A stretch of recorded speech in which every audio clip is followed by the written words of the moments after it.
Hey yo, Gaming Bronc here with another episode of XCOM Enemy Within, and just uh, just picking up from where we left off last time.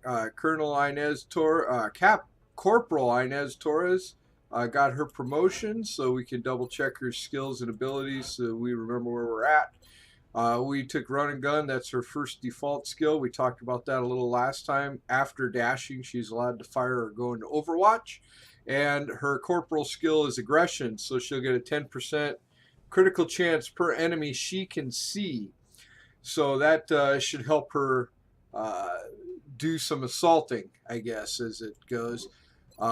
We also discovered last time that Suzanne Wells is like crack shot extraordinaire. Even without her skill headshot, which all headshot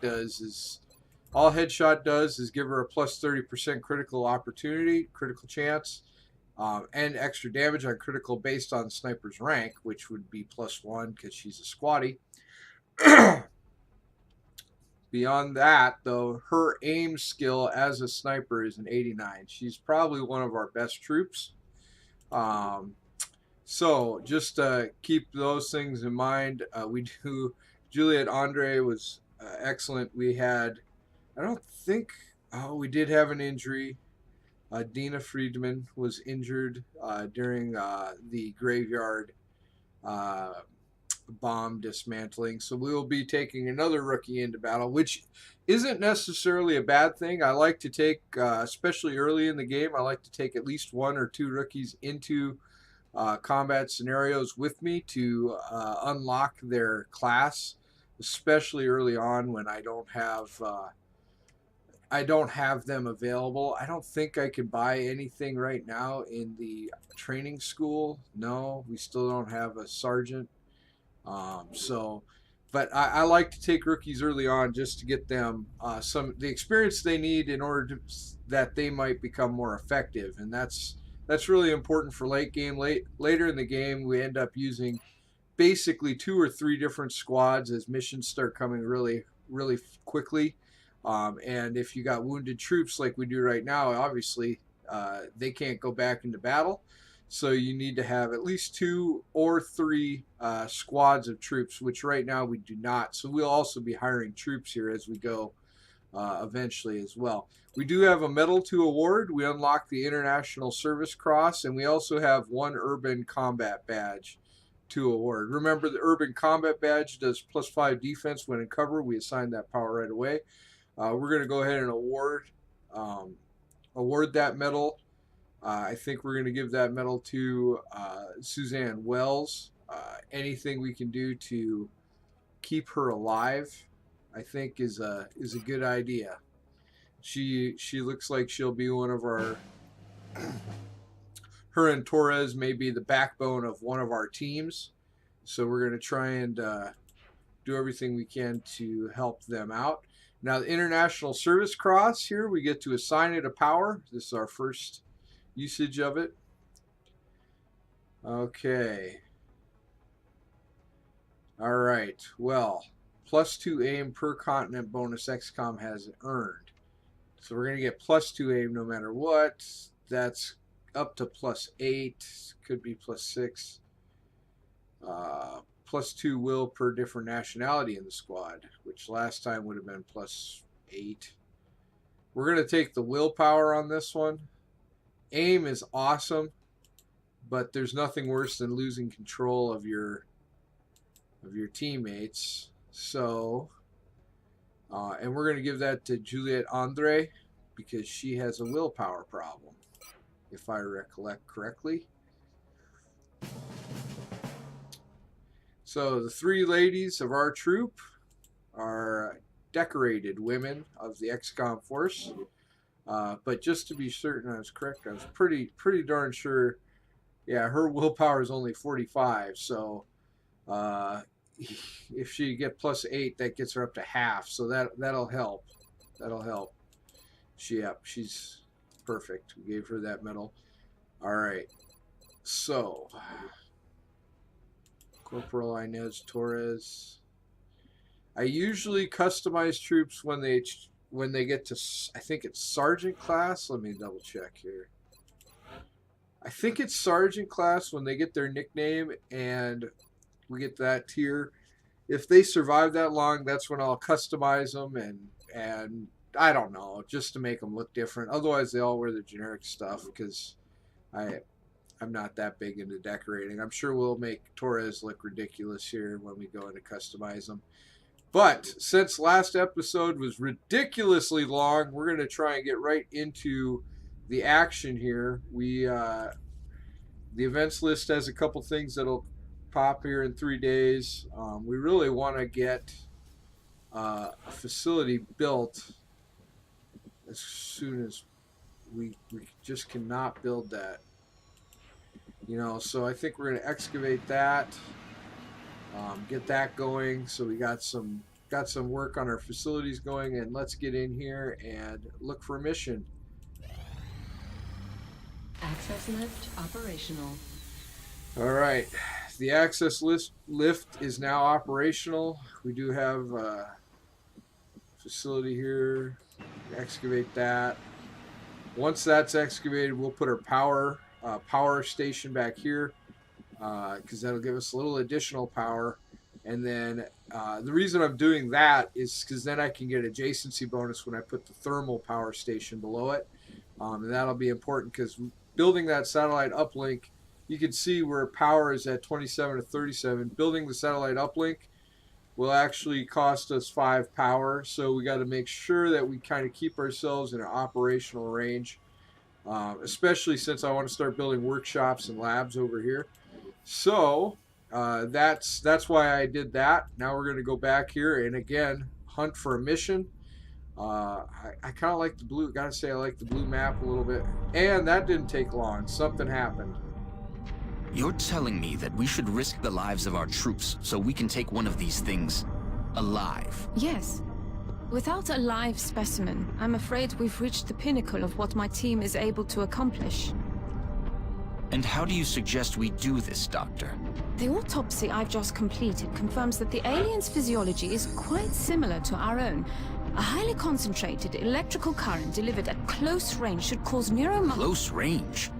And what happens if it doesn't work? Do you really think this is worth the risk? I do. We do not know our enemy. How can we hope to stop something that we do not understand? If we can capture one of these creatures alive, we may be able to communicate with it. And interrogate it. Find out what they want. Where they're operating from. Yes. That possibility outweighs all risks, in my opinion. I can construct a safe enough facility to house our captive, but I do not know how we could possibly communicate with it. Not to worry. I will see to that. All right. I'll speak to the commander. Excellent. Excellent. We completed a research project. We desperately needed to get the xenobiology project done because now we can build the alien containment center. We also need to research and build an arc thrower so we can capture a live alien, and that's important for a lot of different reasons. God, it takes 7 days though. All right, so yes, we're going to begin arc thrower research. To support the research team, Commander. I've already put the new recruits to work in the lab. Yeah, part of the problem we're having with research is because I did not build base facilities for research yet, so we need to get this dug out. We're actually going to dig that one out too, so we can start building laboratories and kind of hasten the pace of our research a bit, because we really need to get some of that done. All right, but back to searching for a mission. There we go. Commander, we're tracking several reported abductions via the hologlobe. I've got the coordinates locked in. Okay, so France only has 2 panic level, but you could see Germany has panic and UK has some panic, which is why I kind of prefer the blue map when doing searches for missions, because it's color coded by panic. So we switch over here to Mexico. Mexico has only got 1 panic level and nothing else in North America has any, and Mexico's giving me scientists, which doesn't excite me at all. And then flopping back over here to South Africa, They'll give me a new recruit, a heavy sergeant, which might be nice, but that would be at the cost of Europe all going up one panic level. So we're going to go to France. We'll get the $200, which we need the money anyway, and reduce the panic in Europe. This is our first moderate mission also, by the way, so this will be our first mission where things could get a little dicey. We're not taking Kelly along, because remember, Kelly is he's a whatevs, I guess, kind of. We're going to take Olav from Norway. He'll be the token male on the the four-man unit here. And Corporal Torres, Wells, Andre, and Rookie Peterson. Let's launch this mission. Getting right to the action today. God, I'm glad to get into the fighting. Yesterday, I felt like I played forever and basically just talked about all the stuff I should have talked about a long time ago and failed. So here we go, beginning the assault. France is sending an urgent mission request. Local government forces have reported a coordinated alien attack in a densely populated neighborhood. They're counting on us to secure the area. This is your standard kill the aliens and get the salvage. So we got to locate, secure meld canisters, neutralize hostile targets. There's an abduction in process. Also, hey, I forgot about this. When we perform a dash move, a unit performing a dash move has a defensive bonus against the enemy reaction fire. So if the enemy's in Overwatch and we dash at them, we'll have a higher likelihood of not being hit, which is kind of nice. Here we go, dropping off. Olav looks like he fits right in here. Requesting authorization to deploy. Solid copy, Big Sky. Strike 1 is cleared to engage. Sky Ranger dropping us off.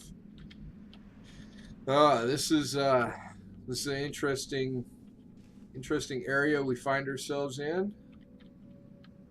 Okay, a little cover close by, but nothing serious. Torres, he's gonna go up here. We're gonna dash Torres up behind this box truck, so we can kind of get moving into a direction.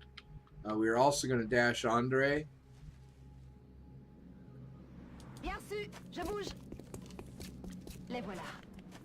And aliens are found right away. I actually kind of prefer that. That gives me an idea of what enemies we have present here. Also will give me an opportunity to position a couple guys into Overwatch in a place where they could get shots potentially. Now remember, Sniper Susan Wells cannot use the sniper rifle after moving, so we just switched to our hand pistol to go into Overwatch, and then our rookie Olav is going to take a defensive position with the assault rifle, and we'll let the aliens take their turn now.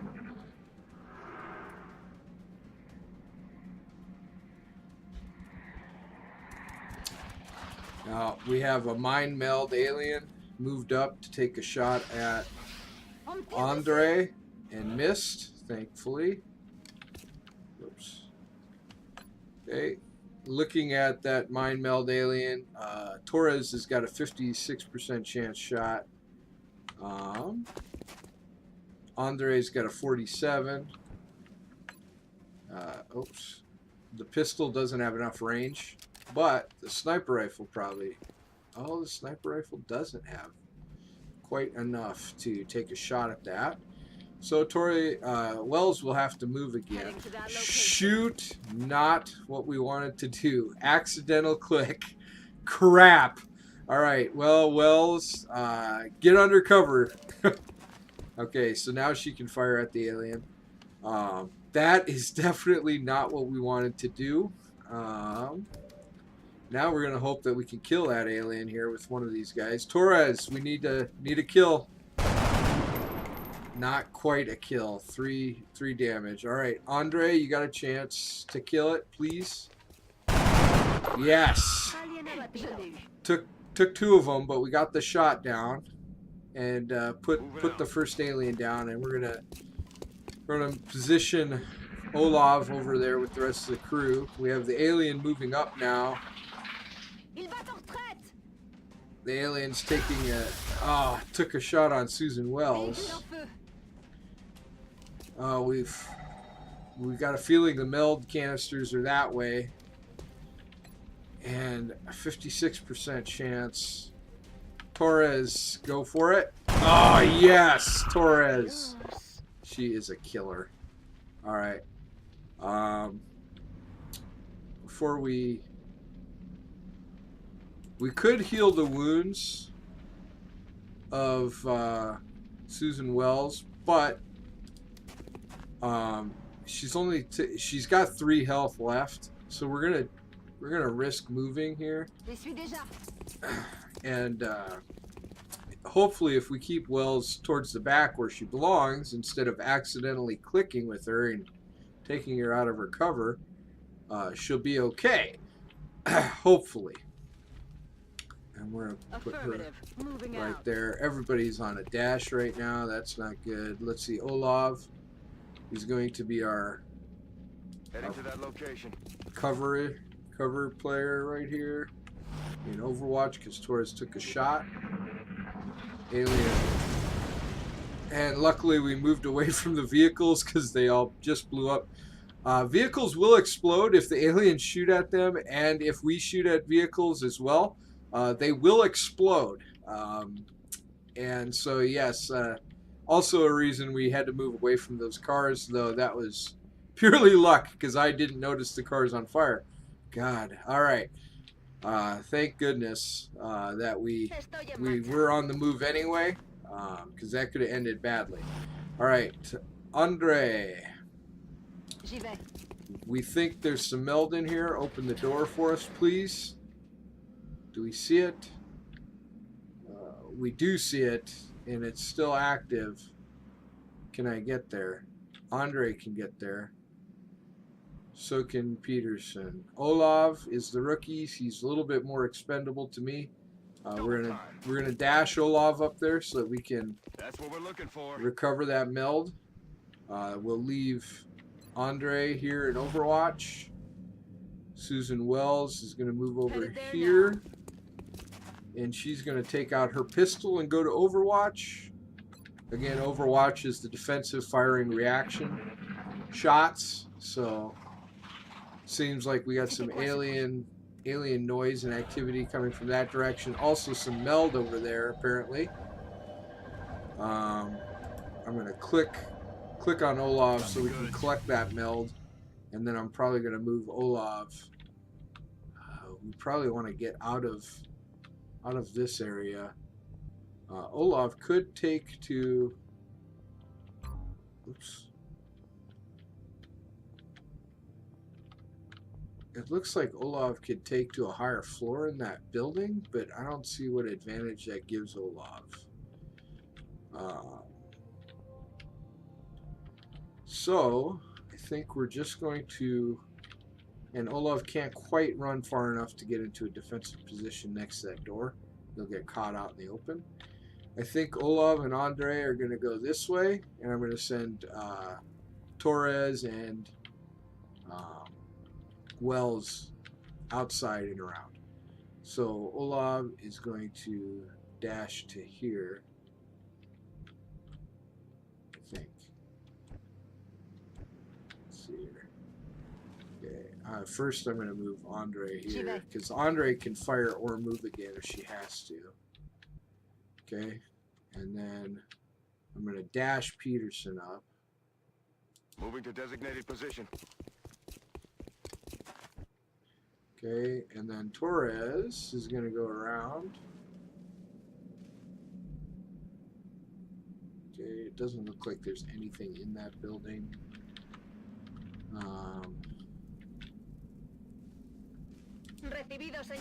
Come on, Torres. Susan Wells, remember, has the sniper rifle, and so she could stay right where she is and cover Torres, but we're going to try and keep them two together, or at least in view of each other. So we'll keep her on the pistol and move her around a little bit right now. Throw her an overwatch to cover Torres's back here with the pistol.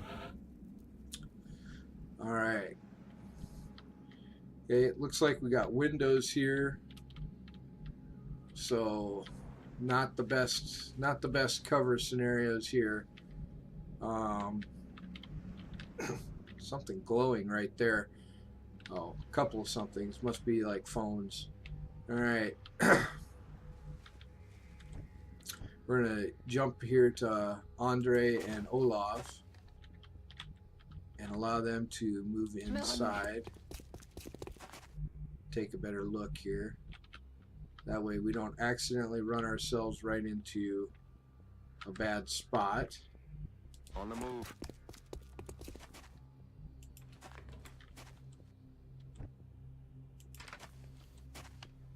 Okay, the door is open. Preparing for our movement in there. That looks wide open, however, so we can kind of freeze us up now out here to make a dash if we want to. That is on fire. That will hurt us. You cannot stand in fire right now. Our armor is not capable of sustaining it, so we can't really move there, even though that looks like a great place to move because it's got cover from both sides at full cover. Full cover offers you 40 defense as opposed to 20 defense for half cover. Alright, so we're going to move into the full cover next to this Jeep, again dashing our way forward. We are kind of moving quickly that way with those troops. I'm going to move Andre up, and I'm going to leave Olaf in defense behind her. We did locate the other meld location now.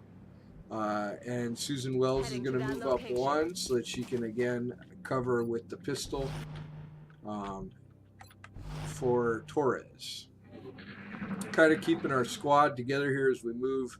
We do got we have some alien activity coming out, and they've got Andre flanked. That's not good. All right. Well, we've located the meld and a couple of aliens, so now we have to react to their movement here.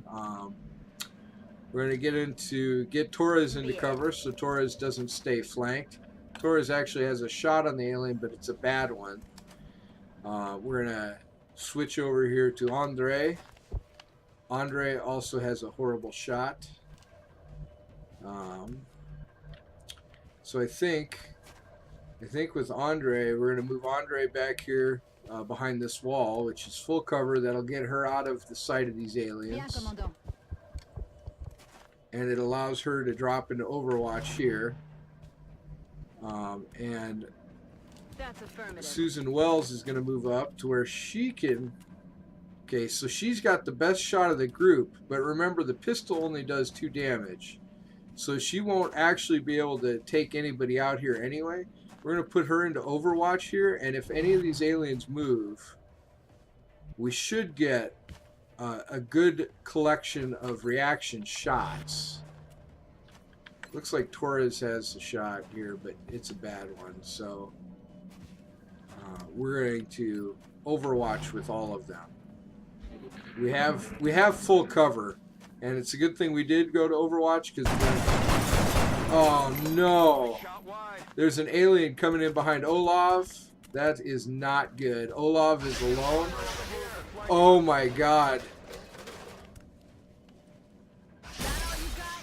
Okay, the full cover has saved the bacon of a couple of our operatives right now. You can see that when the aliens fire, the plasma rifles or weapons are much stronger than ours. They actually destroyed the cover of our troops. Jesus, we got ripped apart there a little bit. We were very fortunate to come out of that unscathed. Somehow, this alien shooting point blank at Olaf missed. Remember, every shot, doesn't matter how good a shot you are, even if it says 100% shot, there's a 0.5% chance you can miss. Olaf is very, very lucky. He did not get shot there. And of course, our shots are not as good right now as the alien shots. So, alright, I don't want to fire with Andre yet, simply because if she does fire, and Torres is really not, but Torres can run and gun, so we might have to do that here.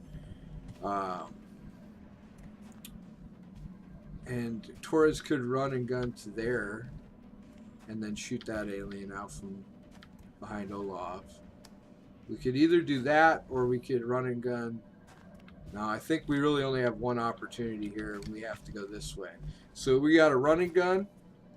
And the reason I say I think I only have one opportunity is because if I dash up here, the percentage of my shot to kill this alien is not going to be good enough that I'm going to want to take it. So, well, that I would like to use my skill that has a 2-turn cooldown on to use it. So I'm going to try and play percentage-wise here. I am going to run and gun, activate it, and then I'm going to run here. And obviously the window got blown out by that last alien attack. And we're going to fire. Now, it says 100%, but you have a 0.5% chance to miss. So we'll see what we can do here. We hit him, but we only hit him for 2. But that gives Olaf a chance to finish him off. Do we sit here and finish him off, or are we going to move? I think Olaf's going to move. We're going to move to better cover out here, just in case we miss. And then we're going to take our shot.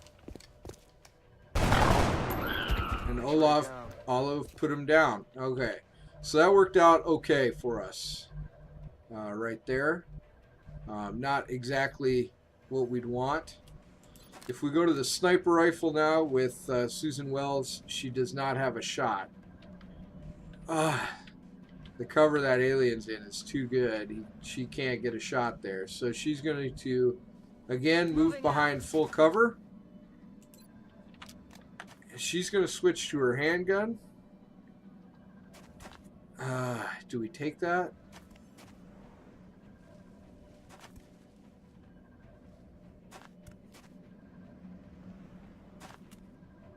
Okay, I think what we're going to do here is we're going to see what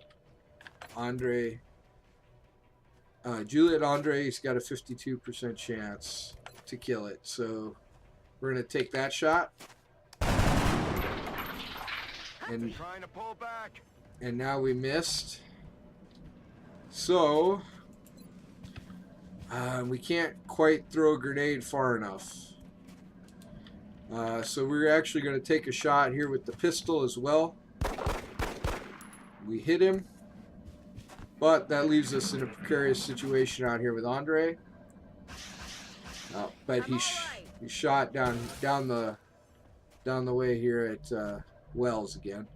You'll notice cover disintegrating here around us. Plasma weapons cause fires. This wall is on fire. As you remember, that alien shot at Olaf.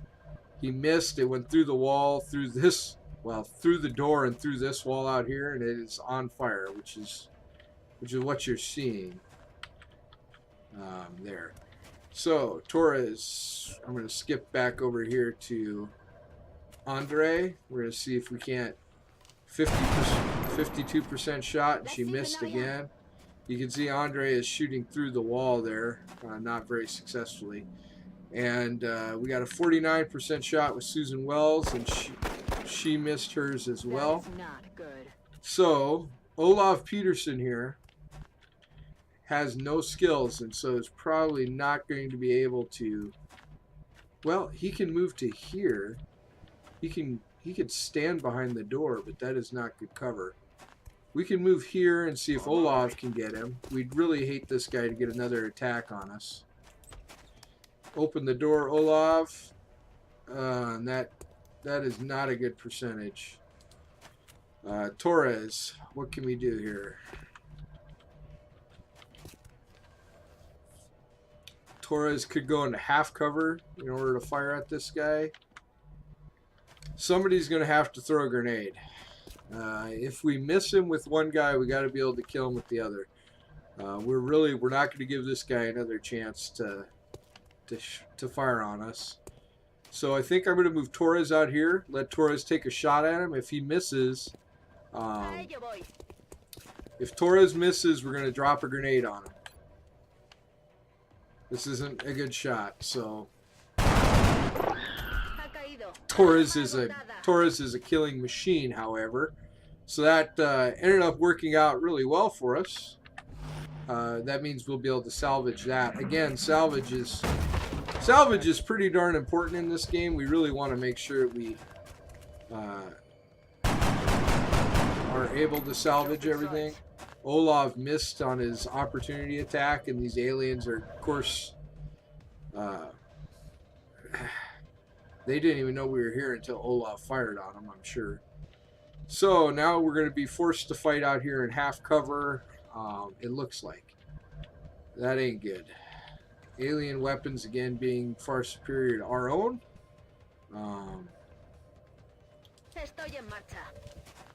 Okay, we're going to move Torres into a... Oh, and she's out of bullets. Well, we moved Torres into a half cover. We're going to reload her. Andre has a shot. We're going to try and move her into a little bit better cover position here before she takes it.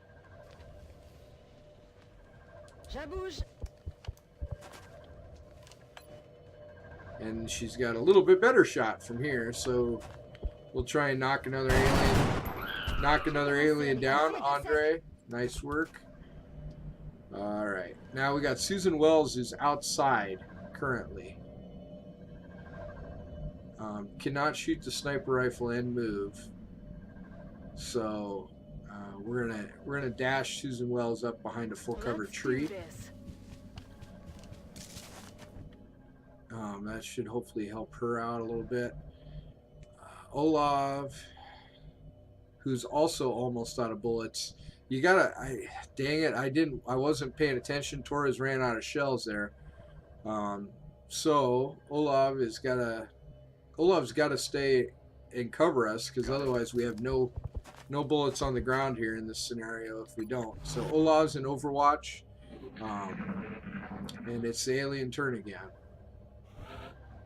Okay, now we have reloaded Torres. Our movement's really inhibited by these computer desks. Torres can now run and gun again. Looks like we can make a dash move here safely because Susan Wells, she can't see. Alright, so we need to move Susan so she's spotting for us. If we can get her next to that window there. Perfect. On the move. So now we can see in there, there's nothing inside. She's going to Overwatch with the pistol. Knowing there's nothing inside now, we can kind of move our troops a little bit more freely up. Like Torres here, we can get Torres up in the nook of this desk. In a dash move, we got Olav in Overwatch. We only have 2 turns to get that get that meld canister. We had to reload Andre as well.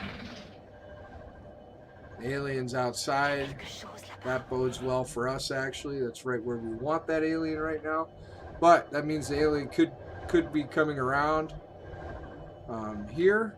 We're actually going to move Andre into position to retrieve the meld canister on the last turn it's possible. My God, we just made that meld canister. I really want to salvage the meld anytime I can.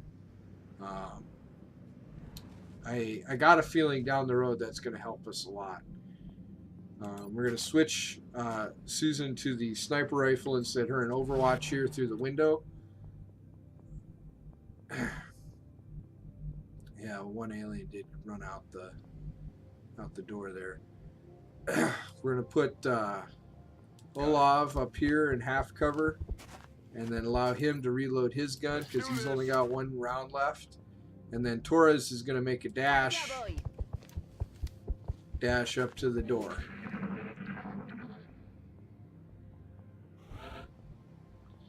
Okay, the alien has moved somewhere. Okay, it's not immediately outside and visible. That doesn't mean he's not right out the door here, though. So, Torres is going to move, and we just ran right into an Overwatch. Luckily for us, these aliens are crack shots at missing, thank God. Because we literally just ran right into right into that alien. That was a worst case scenario, and we got lucky. And Torres has a 100% shot,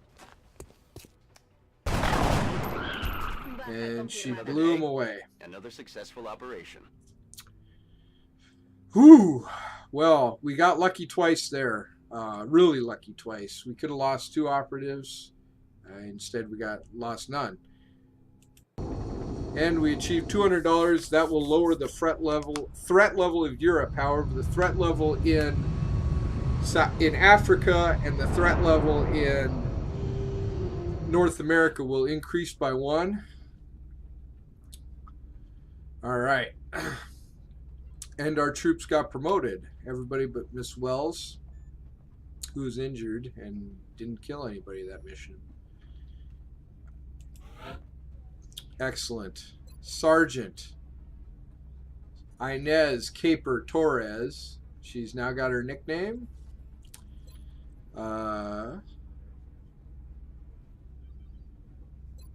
So we now get to choose a new skill for the sergeant. She can choose either lightning reflexes or close and personal. Lightning reflexes here is I don't know how you choose against it. It forces the first reaction shot against Torres to miss. Now last time that reaction shot should have hit us point blank. Well, should have. Reaction shots do take an aim penalty. There's like a 20 aim penalty to reaction shot, which is what Overwatch is. So when you're in Overwatch, you do take a 20 aim penalty. So your likelihood of hitting with a reaction shot is lower than, say, you steady and aim and fire. But at the same time, we got really lucky. You've seen me hit on Overwatch shots already. So I gotta say we'll probably take lightning reflexes with Torres, and to be honest, I'll take it with most of my assault troops just because we can then just run. And her dash, we try not to dash into a reaction shot. Then I can single move into the first reaction shot, eliminate targets, and then use the running gun at a later time. However, you can also run and gun, and then that reaction shot will also be guaranteed to miss. Close and personal isn't a bad skill, but it just means that your first shot made within 4 tiles of the target does not cost an action point. So, but I think we're definitely going to take lightning reflexes here. That is a tough one because Torres is going to end up being an up close and personal attack soldier, but I'm going to go with the reaction shot because I don't currently have another assault troop at that level yet. So Juliet Andre got promoted. Okay, so these are 2 interesting skills for our support troop in the corporal area. She can either be a sprinter, which allows her more movement. She gets 3 additional tiles of movement, or she can create covering fire, allows reaction shots to trigger on enemy attacks, not just movement. The sprinter affects a lot more of the game. She gets 3 additional movement tiles. So if we can get into better position, we will take it. Also, she is our medic at this time, so we're going to give her sprinter and allow allow her to be our medic. And Olav Pedersen is also a sniper. So Olav got the headshot sniper skill. So there we go. Olav's aim is not quite as high as Susan Wells, but he is. Here's our salvage. We had 6 sectoid corpses, 12 weapon fragments, 20 meld. Good day of salvage. Panic increased across Africa. Panic increased across North America. Panic in France decreased by 1 and scored $200. We will be in touch, Commander. So to close this episode, we'll double check our situation room here. The reason we took that mission in France is not because France had a high panic level, but if you don't take, if we wouldn't have taken that mission, you saw what happened to the other continents. So everywhere in North America went up 1 panic level, and everywhere in Africa went up 1 panic level. So if we would have not taken that mission, everywhere in Europe would have went up 1 panic level, which means Germany would have got to 4, and that's pretty high, considering we're only a month in. So I'm trying to balance and keep these panic levels all down, and the best that I can. So I still don't understand why the aliens would be willing to go to all this trouble. What could they be after? Okay, thank you, Central. So it's just a balancing of panic as much as possible. Also, I failed to mention last time, across the top of the situation room here is a worldwide panic meter. That panic meter, if it fills, we lose the game. So I'm always trying to manage and balance panic as much as I can. But I think that does it for this episode of XCOM Enemy Within. I hope you enjoy, and I look forward to playing again next time. Until then, game on, comrades. Game on.